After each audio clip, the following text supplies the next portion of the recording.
What's going on YouTube, and welcome back to Game 3. I'm going to be going second this time because of course I won Game 2, so this is basically going to be the deciding round. So the wind-up player is going to go first here. So the first thing he does is drop a wind-up rabbit, and at this moment I get really afraid that it's going to go the same way as Game 1. I was afraid he was going to drop factory, but luckily enough he only sets 2 back row, and then ends his turn. So at this point I end up setting a Geargia, which I was lucky enough to open.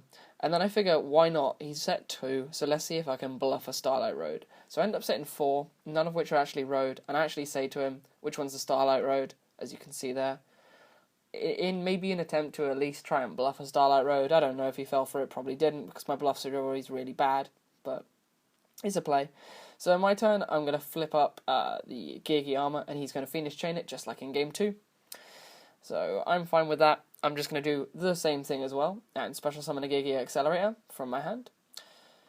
He won't have a response to that, and I'm going to proceed to Xyz into Gear Gigant X again. So this is looking very similar to Game 2, except he's Solemn Warnings at this time. So I'm not going to get my search, I'm not going to get any revival from the grave, because there isn't anything in the grave.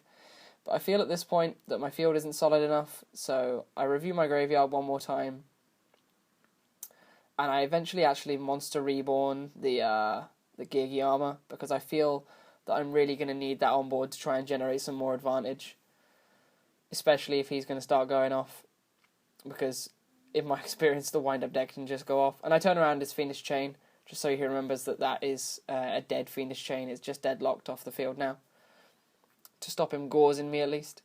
So he draws for his turn, and he normal summons a wind-up shark. So at this point, I'm actually thinking, what? Does he have a factory in hand all of a sudden? But he just changes the shark to a level 3, proceeds to try and Xyz, which I'm okay with the intention. He plays Leviathan Dragon, and I end up Solemn Warninging the Leviathan Dragon because I want to keep my Geargia on the field. Because I want to start generating some advantage and just try and come back before he inevitably draws into his Magician Shark play. So I check all my back row again, and I flip up my armor. He reviews it for a moment, and then I'm allowed the search, so I end up searching out a copy of Geargia Accelerator, I believe. And then I change my mind. This is the one where I change my mind. And I switch out for Geargiano, or Geargiano Mark 1, depending on which one of these videos you've been listening to. So I switch out my choice for Geargiano, because I feel, at this point, I don't really want to go off. So I'm just going to add the Geargia to hand. Normal summon it, I believe. And then tribute it off to get a Geargia from the grave, or a machine from the grave. So I'm going to tribute that. Now that now my Gigant's second effect is live, which is the purpose of me making that play. So that if this does go wrong, I can get a Geargia Accelerator back. So I'm going to detach one from the Gigant, and use the Gigant's effect to search the deck for, I believe, a Geargiano Mark 2, because as you saw earlier, Geargiano Mark 2 comboed with Geargiano and Grave is usually a pretty fun combo.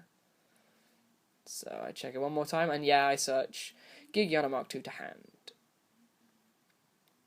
Again, I'm probably going to have to do a segment on how good Geargiano Mark 1 is, because it really does open up so many plays for this deck. It can be a bit dead, it does reduce the consistency a little bit, but it is incredibly viable, and I definitely enjoy using it. So I pass turn to my opponent, he draws for his turn, spends some time thinking, as we always do in this game, and normal summons a wind-up rat from his hand, which is never good for me, because that always means rabbits coming back. So I check my graveyard and review my back row to consider my options. Checking his graveyard to make sure that the target will be rabbit, because that's what I'm afraid of him going for, and I OK the summon. The moment he tries to activate the effect, I Fiendish Chain it, and he chains MST to the Fiendish Chain. So his effect then resolves in resolution, and he gets back his wind-up rabbit. As you can see there, I should be worried, but I can't see his hand, and he drops the system down, which is a problem for me, and I do end up solemning that because I don't want to lose my Gigant at this point. I do not want my monsters getting removed from the grave, and I don't want to lose that Gigant. So I'm fine for now. With the system down, I should probably note at this point, we did actually forget to pay the cost for system down. So while the life points aren't actually being recorded on camera, if I do actually beat him before I actually do beat him, the system down the system down didn't get paid for, even though we should have paid for the activation cost. So it's now still in his turn. He's thinking of a way to get around this Gigant now that his what was essentially Dark Hole play, Lightning Vortex play, failed. Which is another one of the agonizing silences. So he reviews his extra deck. At this point, I'm mainly just concentrating on making sure that if the Gigant does leave the field, it's not getting removed from play. And I'm not losing the Geargiano Engrave, so that I can at least recoup after I lose it. So he's going to MST my other back row, which is a Mirror Force, before he makes any kind of play, which is what he probably should have done before he system down to try and hit the Solemn. But I guess he probably didn't read the Solemn. He's going to Xyz his two monsters together, considering it, thinking, twisting the monsters. Ah, the joys of Yu-Gi-Oh! The thinking phase. So he's going to Xyz the two together for Wind Up Zen Mighty, and activate Zen Mighty's effect to, I believe, get a Wind Up Wrap from the deck. Yep. So at the moment he's just trying to build up a bit of an advantage system. Activate the effect of the rat to get back the rabbit from the grave, and then Xyz those two together for, I believe, Acid Golem of Destruction. He considers Giga Brilliant for a moment, but remembering that Giga Brilliant will not get over the Gigant in front of him. So he ends up going for, I believe, the Acid Golem, because his Leviathan Dragon is gone. So he chooses Acid Golem and swings over the Gigant, dealing me 700 points of damage, and then I get my Geargiano back to the field. So we probably should have kept the Zen Mighty in attack mode, but he didn't, so I get my Geargiano. I'm then going to activate the Geargiano's effect and tribute it, making sure he doesn't have a response. I don't know what kind of response he'd have to it, but yeah, conversations be happening, because I have to listen to this on this muted, so that it doesn't interrupt the dub. So I use Geargiano's effect to get me a Geargia Accelerator from the grave. So of course the standard play, because Geargia Accelerator is the only card that actually gets this effect. Then I'm going to summon my Mark II to get the Geargiano back from the graveyard again, and Xyz the two together for a copy of Soul of Silver Mountain. No, sorry, Tempo, because I realised that Tempo is actually a really good card versus Acid Golem. So I'm going to try and detach one, and he's going to Veiler me.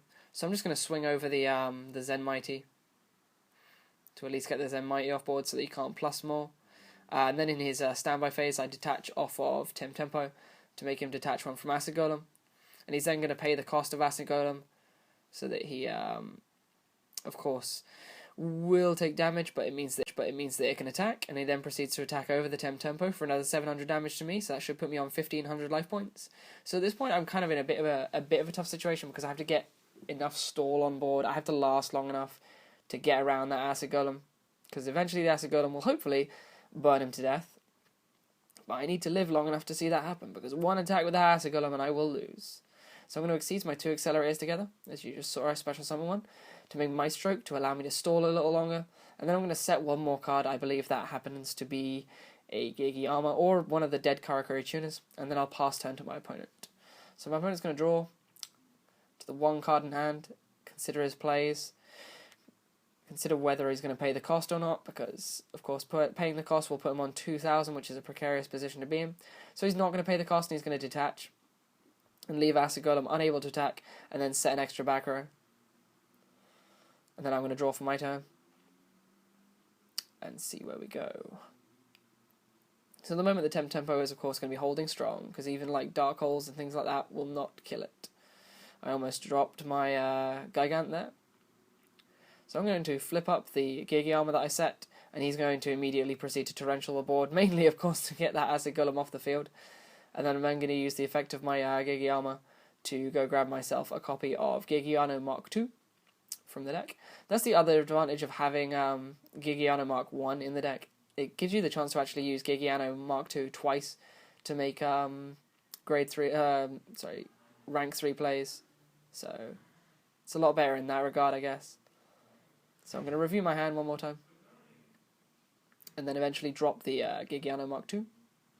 Use the Geargiano Mark II's effect to get back the Geargiano Mark I. So now you can see where this is going. With his one back row on board, of course I'm going to want to try and lock that down. So I bring out Soul of Silver Mountain and detach one to lock down his back row. And then declare an attack with just the Soul of Silver Mountain directly, because at this point I'm under the impression that I couldn't game him. If we had paid the cost, I should be able to game him. But he's then going to set one card and then realise that I'll just lock it down and swing for game. So that has been Game 3, guys. Let me know what you've thought about this commentary, and I hope you enjoyed. I'll see you next time.